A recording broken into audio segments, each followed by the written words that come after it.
여호와께서 맹세하기를 여호와가 아멜렉과 더불어 대대로 싸우리라 하셨다 하였더라. 아멘.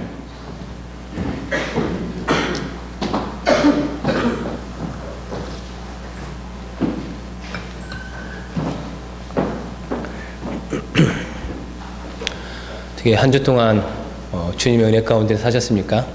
예. 주님의 은혜를, 하나님의 은혜를 가장 많이 경험한 민족이 이스라엘 민족이죠. 이집트의 장자를 죽인 이 마지막 재앙이 끝난 후에 이스라엘 백성들이 서둘러서 이집트를 빠져나왔습니다. 이제 억압의 땅 이집트를 이렇게 떠나서 벗어나 젖과 꿀이 흐르는 이 가나안으로 향하는 길목에 참 수많은 위험들이 도사리고 있었습니다. 이집트의 막강한 군대가 뒤에서 쫓아오고 있었고, 그리고 앞에는 홍해가 있었습니다. 근데 하나님의 은혜로 정말 홍해를 무사히 건너게 되죠. 근데 이 홍해를 건넜다는 이 기쁨도 잠시뿐, 이 광야에서 물이 없어서 고생했고, 이집트에서 나온 음식이 떨어져서 이 굶주림의 공포를 견뎌야 했습니다. 근데 그때마다 이 하나님께서 은혜로 그 위기를 무사히 넘기게 하셨습니다. 그래서 하나님이 주신 이 만나와 메추라기를 먹으며 신 광야를 지나 르비딤이라는 그 땅에 도착했을 때 이스라엘 백성들에게 이제 그곳에 진을 쳤습니다. 근데 진을 쳤는데 이 진을 친 곳에 물이 없어요. 그래서 백성들이 모세를 원망합니다. 야, 네가 우리를 광야에서 이렇게 목말라 죽이게 하려고 우리를 이곳으로 끌고 왔느냐 하면서 이 모세에게 대들었어요. 그러자 모세가 생명의 위협을 느끼고 하나님께, 하나님, 이 백성을 어떻게 하면 좋겠습니까? 하고 묻자 하나님께서 너 그때 나일강을 친 그 지팡이를 손에 들고 호렙산에 가서 그 반석을 치면 그곳에서 이 물이 솟구쳐 오를 것이다 라고 말씀하셨고, 이제 모세가 이 백성의 장로들을 이끌고 가서 그들이 보는 앞에서 이 반석을 치자 거기에서 샘물이 솟아나왔습니다. 그래서 이스라엘 백성들이 그 갈증을 해소하고 목을 축이며 참 행복한 시간을 보냈습니다. 근데 그때 이스라엘 백성들이 전혀 예상하지 못한 어려움이 그들에게 생깁니다. 그게 뭐냐? 오늘 말씀 보니까 그들이 이제 물을 마시며 이제 안도하고 있을 때 아말렉 사람들이 이스라엘을 공격했습니다. 자, 아말렉 들어보셨죠? 예. 요즘 이렇게 사무엘상 묵상하면은 이 사울이 이제 싸운 민족 중에 하나가 아말렉인데, 그래서 아가강 안 죽였다가 아말렉이 모든 것을 진멸하지 않았다가 하나님께 버림받잖아요. 근데 그 아말렉인데, 이 아말렉은 에서의 후예입니다. 에서 들어보셨죠? 자, 에서가 나중에 에돔이라는 민족의 시조가 되잖아요. 그래서 에서의 후손들이 에돔이라는 나라를 이루게 되는데, 이 에돔에서 갈라져 나온 족속이 아말렉 족속입니다. 그래서 우리 이제 너희들과 못 살겠다 하면가지고 이제 한 족속이 나오는데 그 사람들이 아말렉 사람들이에요. 그래서 이 사람들은 주로 이렇게 시내 광야를 중심으로 해서 유목 생활을 하던 족속입니다. 그러니까 이렇게 목초지를 찾아다니면서 유목 생활하는 사람들인데, 이 아말렉이 이스라엘을 공격한 이유가 있어요. 자, 여러분 유목민에게 중요한 게 있는데, 중요한 두 가지가 있는데 그게 뭘까요? 물과 목초지입니다. 예, 물이 정말로 중요해요. 특별히 광야에서 물이 얼마나 중요합니까? 그래서 과거 이삭 때도 보게 되면 이 그랄 평원에서 이삭이 물줄기를 찾아내자 이 그랄 지방 목자들이 이 우물 원래 우리 거야 하면서 막 이삭과 싸우잖아요. 그러니까 이 우물 놓고 싸우는 거예요. 물이 없으면 자기들을 살 수 뿐만 아니라 이 짐승들을 키울 수 없으니까 이 우물 가지고 싸우는 겁니다. 이건 지금도 마찬가지죠. 여러분, 우리 하루만 단수돼도 우리 생활은 얼마나 불편합니까? 그렇죠?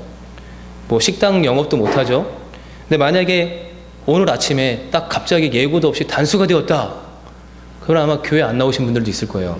떡진머리 보여주기 싫어가지고, 또 세수도 못하고 또 민낯으로 교회 오기 그러니까 아마 집에서 그냥 오늘은 집에 있어야지 하고서 예배드리러 안 오신 분이 있을지도 모르겠습니다.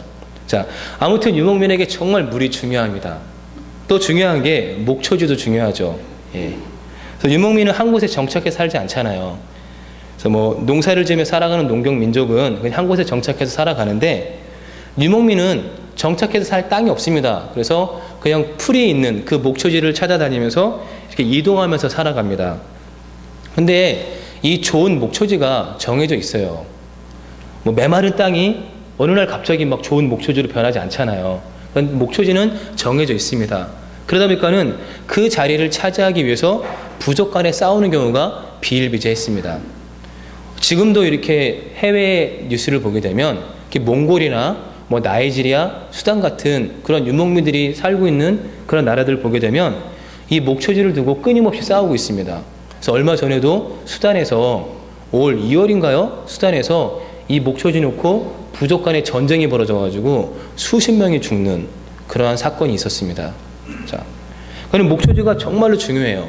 근데 이 아말렉 사람들이 이 자기들의 생명과도 같은 이 우물과 목초지를 빼앗길까봐 두려웠습니다. 누구에게? 이스라엘 사람들에게.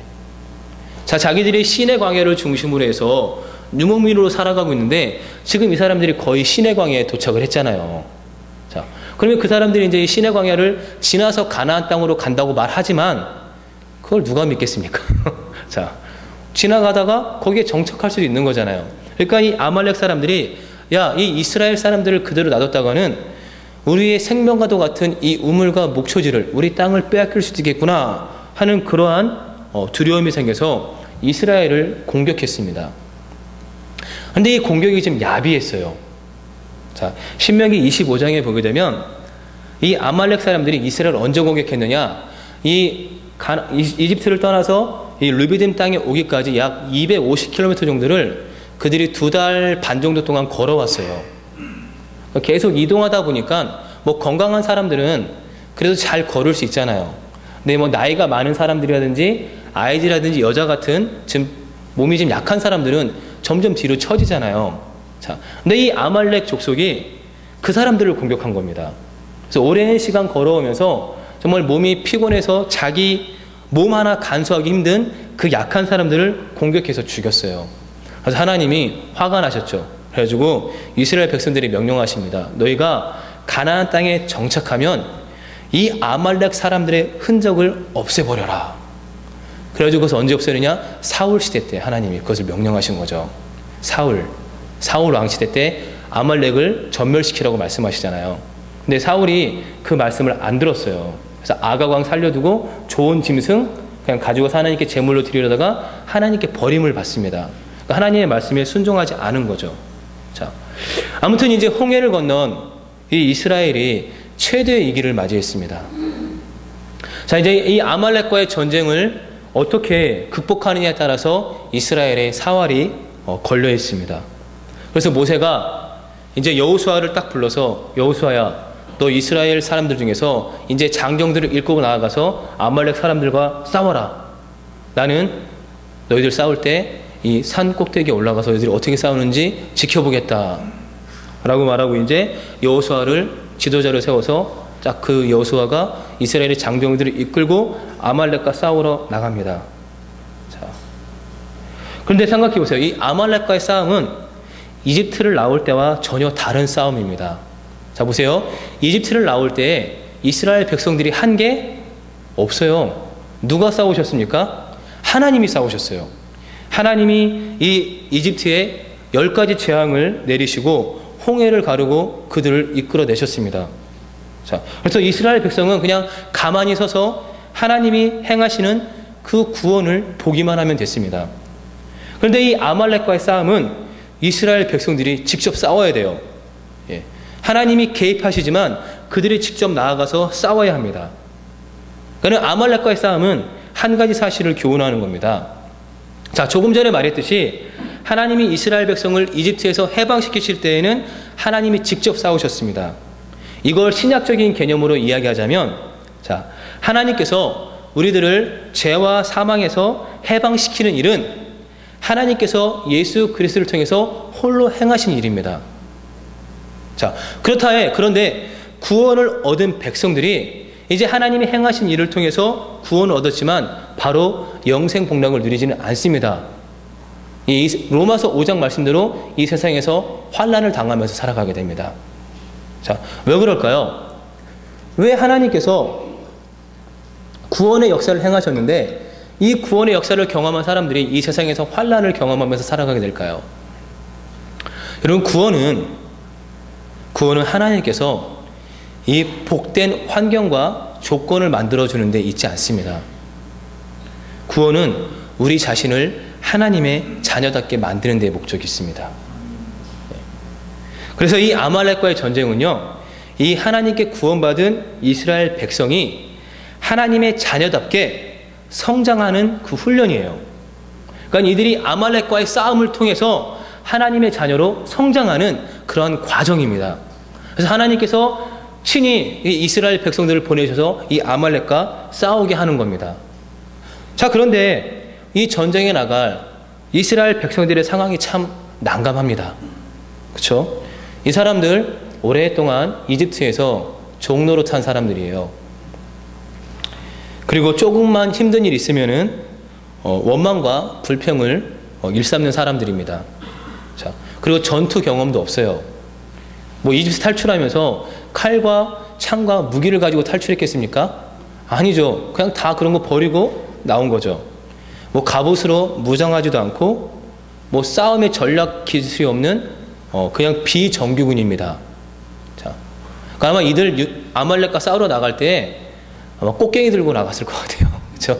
꽃갱이 들고 나가든지 뭐 낫 들고 나가든지 그런 것처럼 그냥 자기들이 무기로 삼을 수 있는 그런 사람들. 무기 없으면 아마 돌 들고 싸웠겠죠.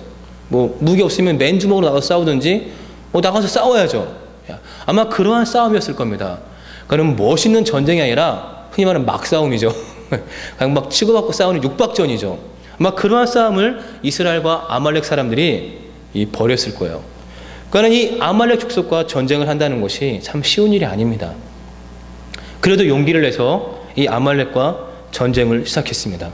그리고 여호수아와 이스라엘 백성들이 싸우는 동안 모세는 자기가 말한 대로 이 아론과 훌과 함께 언덕 위로 올라가서 상황을 지켜봤습니다. 이 모세의 심정이 어땠을까요? 애가 타죠.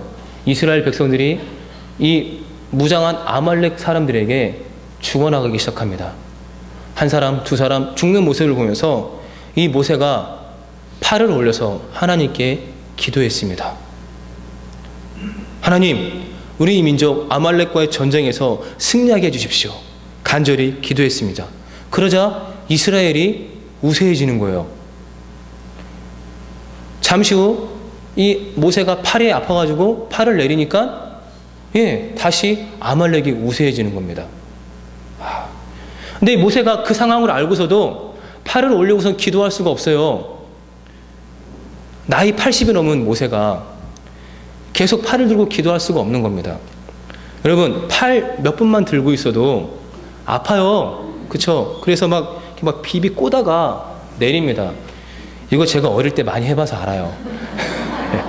저 집에서 학교에서 이거 많이 해봤거든요. 제가 삼형제인데 형이랑 1살 차이 나고 동생이랑 6살 차이 납니다. 어떻게 유년 시절을 보내는지 아시겠죠? 그래서 형이랑 뭐 독수리 오형제 1호 자리 놓고 싸우다가 뭐 손 들고 서 있고, 뭐 동생이랑 6살 차이 나는데 동생 아장아장 걸어 다닐 때 이 세발 자전거 뒤에 태우고선 광란에 줄 줄 하다가 엄마한테 들켜가지고 정말 뒤지게 맞고 손 들고 서 있던 기억도 있고, 뭐 서랍장 위에 있는 이불 다 내려오선 거기에서 슈퍼맨 놀이 하다가 걸려가지고 뭐 손 들고 있었던 적도 있고, 뭐 여러분도 손 자주 들고 있었죠. 아무튼 그러한 거죠. 되게 힘들어요. 손 들고 있을 수가 없습니다. 그런데 이 모세가 팔을 들고 기도하면 이스라엘이 이기고, 또 힘들어서 팔을 내리면 아말렉이 이기는 상황이 계속 반복되는 거예요. 자, 그때 모세 옆에 있던 아론과 훌이 그것을 보고 상황이 이렇게 돌아가는구나 하고선 이 돌을 가져다가, 평평한 돌을 가져다가 그 위에 모세를 앉히고 자기는 양편에 서서 해가 질 때까지 이 모세의 팔을 붙들어 주었습니다.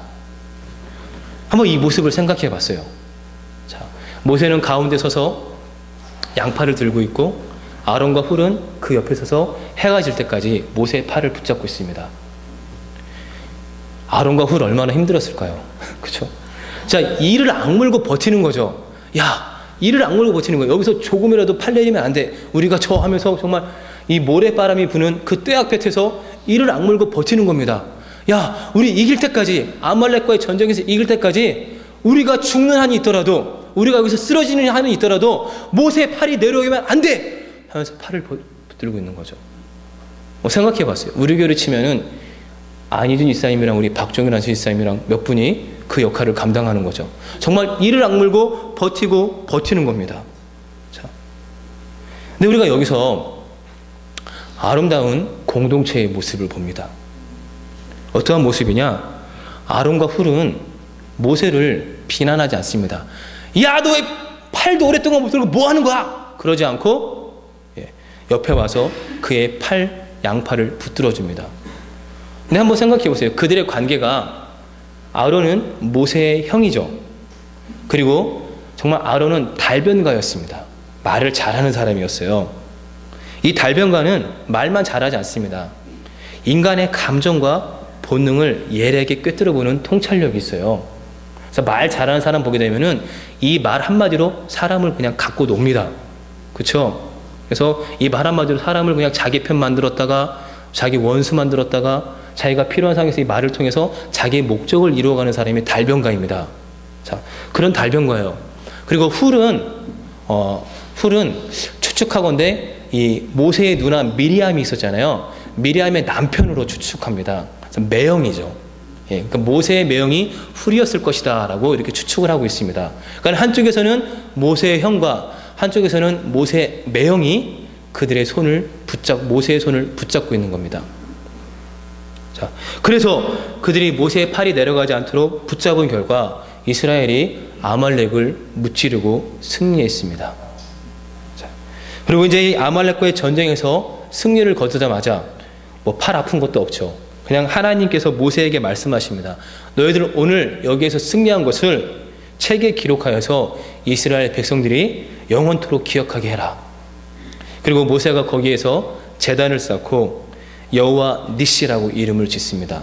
니시, 나의 기라는 뜻입니다. 그러니까는 하나님은 나의 깃발입니다 라는 거죠. 자, 깃발은 우리가 승리했을 때 이렇게 깃발을 흔들잖아요. 그것처럼 하나님이 나의 승리의 깃발입니다라는 그 의미가 담긴 여호와 니시의 단을 쌓습니다. 자, 여러분, 모세는 위대한 영적 지도자였지만 인간이었기에 약할 수밖에 없었습니다. 그래서 누군가의 도움을 받아야 합니다. 자, 누군가의 도움 없이는 결코 하나님이 맡겨주신 그 사명을 감당할 수 없습니다. 그런 그의 곁에 아론과 훌이라는 동역자가 있었습니다.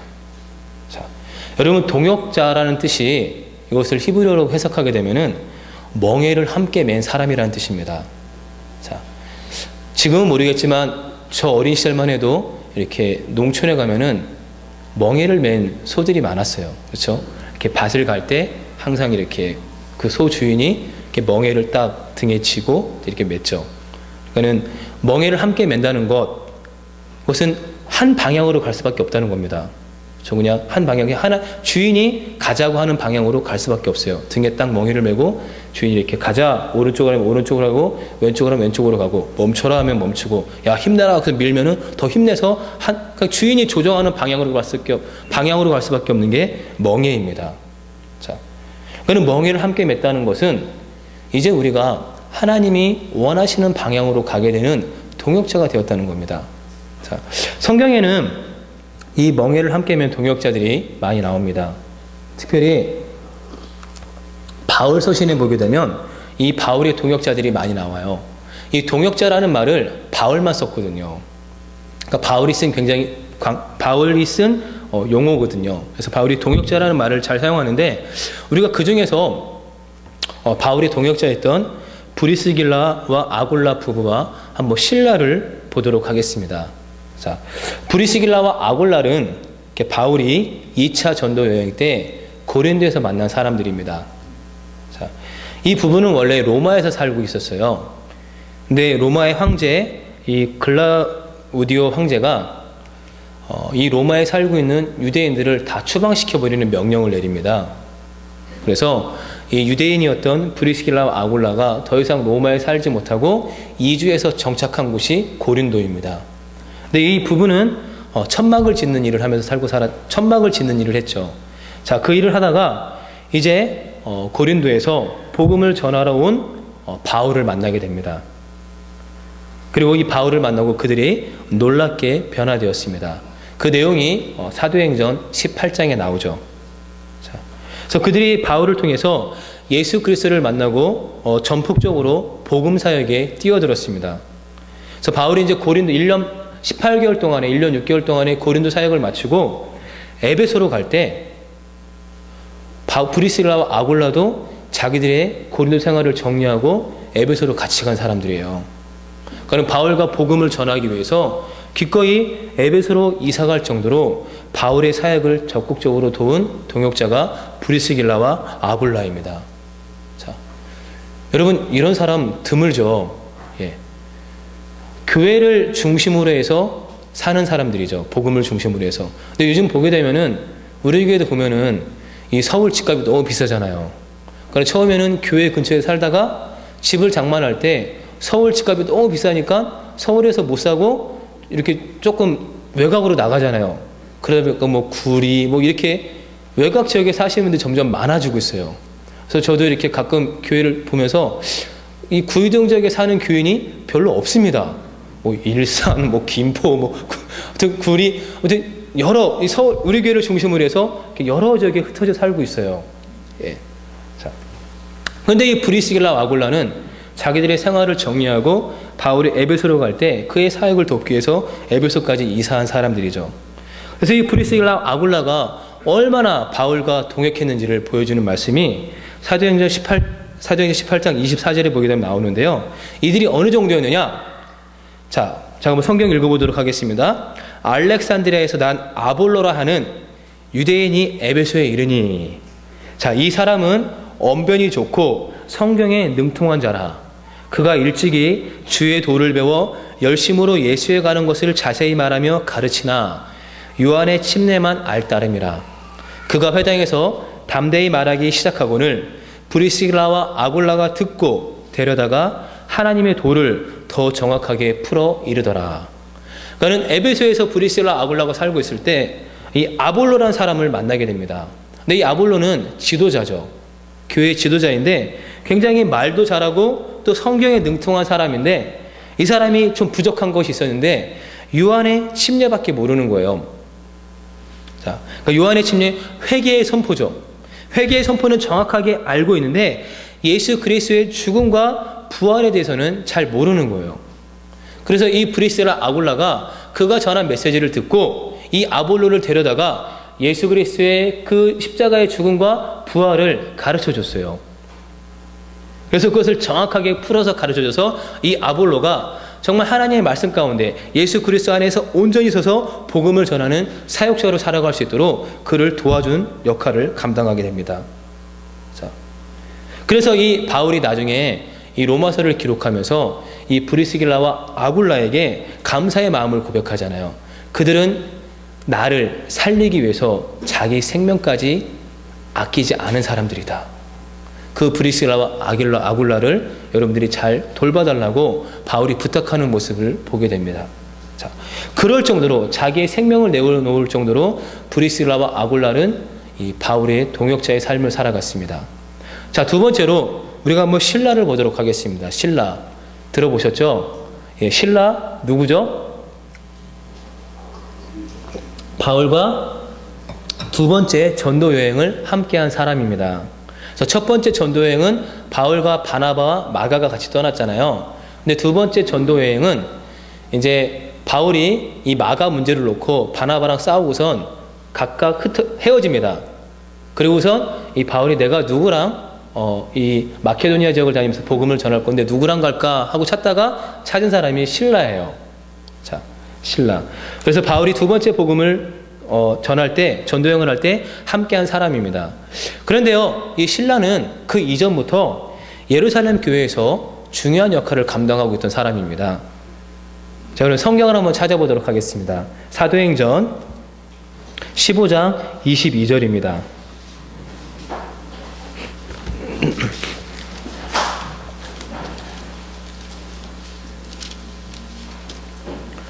사도행전 15장 22절 말씀 함께 보겠습니다. 자, 찾으셨어요? 네, 함께 읽겠습니다. 이에 사도와 온 교회가 그 중에서 사람들을 택하여 바울과 바나바와 함께 안디옥으로 보내기를 결정하니 곧 형제 중에 인도자인 바사바라 하는 유다와 실라더라. 여기에 이제 처음 신라라는 이름이 등장을 합니다. 자, 그러니까 이 바울과 바나바가 이제 1차 전도여행을 마치고 예루살렘에 왔어요. 그래서 예루살렘에서 회의를 합니다. 회의를 하고선 이제 이 사도들이 회의 내용을 이 안디옥 교회에게 알려줘야 되잖아요. 그래서 그것을 공문을 써가지고 이제 안디옥에 보낼 때 선택한 사람이 신라예요. 자, 이 공문의 내용이 뭐냐? 이거죠. 자, 이방인 신도들에게 더 이상 우상에게 바친 제물의 피와 그다음에 목매어 죽인 것 그리고 음행을 멀리하는 것 외에는 더 이상 율법의 무거운 짐을 지우지 않겠다라는 그러한 내용이 담긴 겁니다. 그래서 예루살렘 회의에서 이걸 의결한 거죠. 그리고 바울과 바나바가 이제 안디옥으로 돌아갈 때 그 내용을 그 공문서를 전달하기 위해서 보낸 사람이 신라입니다. 자, 여러분 당시에 이 편지라든지 이 공문서는 그 편지의 내용을 가장 잘 설명하고 믿을 수 있는 사람을 통해서 보냅니다. 아무나 그 편지를 보내는 게 아니에요. 공문서를 보내는 게 아닙니다. 그러니까 신라는 이 안디옥 교회에 이 공문서를 전달할 만큼 예루살렘 교회에서 중요한 역할을 감당하고 있던 사람입니다. 그래서 이 신라가 안디옥 교회에 가서 이 편지를 전달하고 또 30절 위의 말씀을 보게 되면 여러 말로 안디옥 교회 성도들을 격려하고 힘을 북돋아 주었다고 말하고 있습니다. 그러니까 이제 바울이 2차 전도 여행을 떠날 때 내가 누구랑 갈까 딱 보니까 이 신라가 눈에 들어오는 거죠. 야, 저 신라와 함께 복음을 전하러 간다면 내가 하나님이 맡겨주신 이 사명을 잘 감당할 수 있겠다 생각을 하고 신라를 택해서 이제 복음을 전하는 여행을 떠나게 됩니다. 근데 이 바울과 신라는 환상의 팀이었죠. 그래서 뭐 빌립보에서 복음을 전하다가 감옥에 갇혀 있을 때에는 둘이 기도하면서 하나님을 찬양했습니다. 그리고 데살로니가에서는 회당에서 성경을 가지고 토론하고 복음을 전하고 그러다가 쫓겨나서 베레아에 갔을 때에도 신라와 함께 복음을 전하는 일을 하게 됩니다. 자, 그러다가 이제 바울이 이제 또 베레아에서 또 소란이 일어나서 아테네로 떠나게 되는데 그때 바울은 아테네를 가고 이제 신라는 베레아에 머물게 됩니다. 그리고 그곳에서 하나님의 말씀을 가르치는 그 사역을 감당하게 되는 거죠. 근데 이 신라가 여기서 끝나는 게 아니라 베드로 전서에도 등장을 합니다. 베드로전서 5장 12절에 보게 되면 베드로가 이렇게 말하거든요. 내가 신실한 형제로 아는 실로아노로 말미암아 너희에게 간단히 써서 권하고 라고 말하는데 여기서 실로아노가 신라예요. 그러니까 신라의 로마식 이름이 실로아노입니다. 자, 그러니까 이 신라가 베드로가 이 베드로 전서를 쓸 때 대필한 사람이에요. 그래서 베드로 옆에서 불러주면은 그 대필한 사람이죠. 그리고 굉장히 헬라어에 능통한 사람이고 굉장히 똑똑한 사람입니다. 저 추측하는 아마 로마 시민권도 갖고 있던 사람이었을 거예요. 빌립보에서 봤을 때. 그러니까 이 편지를 쓰고 베드로가 말하는 그 베드로 전서를 쓰고 대필을 하고 이제 그 편지를 소아시아 지역에 있는 그리스도인들에게 전달해주는 역할을 신라가 맡았을 것으로 이렇게 보입니다. 굉장히 중요한 역할을 감당한 사람이죠. 자, 그 바울과 동역한 신라입니다. 자, 여러분, 우리는 이 하나님의 나라라는 큰 퍼즐을 완성해가는 작은 조각과 같은 존재들입니다. 근데 언뜻 생각해 보게 되면 내가 하는 일이 정말 이 위대한 하나님의 나라를 이루어가는 일에 도움이 될까 하는 생각이 들 때가 있어요. 내가 떠오는 이 물 한 잔이 얼마나 큰 도움이 될까? 큰 도움이 됩니다. 좀 물 없으면 설교하다가 못 막혀가지고 설교 못 할 수도 있어요. 예, 정말 내가 하는 이 작은 일이 이 위대한 하나님의 나라를 이루어가는데 얼마나 큰 도움이 될까? 예, 정말 도움이 많이 됩니다. 자, 신라는 바울과 비교할 때 작은 퍼즐 조각처럼 보입니다. 그러나 그의 헌신과 열심은 하나님의 나라가 확장되는 데 없어서는 안 되는 소중한 동력이었습니다. 바울에 뒤지지 않는 능력을 소유한 사람이었지만 자기 목소리를 낮추고 또 바울과 동역했습니다. 주 예수께 받은 사명, 곧 하나님의 은혜의 복음을 증언하는 일을 마치려 하면은 나의 생명조차 조금 더 귀한 것으로 여기지 않는다는 이 바울과 동일한 심정으로 사역한 사람이, 동역한 사람이 바로 신라라는 거죠. 여러분, 하나님 나라를 이루는 그 사명을 감당하기 위해 반드시 동역자들이 있어야 합니다. 겟세마네 동산의 예수님도 동역자를 필요로 했습니다. 그래서 예수님이 이제 십자가의 길을 앞두고 삶과 죽음의 문지방에 서 있을 때에 주님은 제자들의 기도로 당신을 도와주기를 원하셨습니다. 그리고 바울도 이 동역자들의 도움이 없었다면 내가 이 복음을 전하는 이 일을 결코 감당할 수 없었다고 고백하고 있습니다. 자, 우리는 하나님의 일을 도와서 일하도록 부름받은 동역자들입니다. 자, 서로의 약점을 발견하는 대신 서로의 장점을 찾아내어 협력하여 이해와 관용으로 하나님의 나라를 이루는 그 일에 부름받은 동역자들이 바로 우리들입니다. 자, 여러분, 동역자들을 상징하는 이 최상의 단어가 뭘까 한번 생각해 봤습니다. 함께입니다. 함께. 여러분, 하나님은 어떤 경우에도 혼자 일하지 않습니다. 그렇죠? 한번 보세요. 하나님이 일하시는 그 위의 원리를 보게 되면 성부, 성자, 성령이 함께 동역하시면서 당신의 뜻을 이루어 가십니다. 자, 교회도 마찬가지죠. 하나님은 어느 특정한 사람을 통해서 교회를 이루어가지 않습니다. 자, 교회의 모든 지체들을 통해서 교회를 이끌어 가십니다.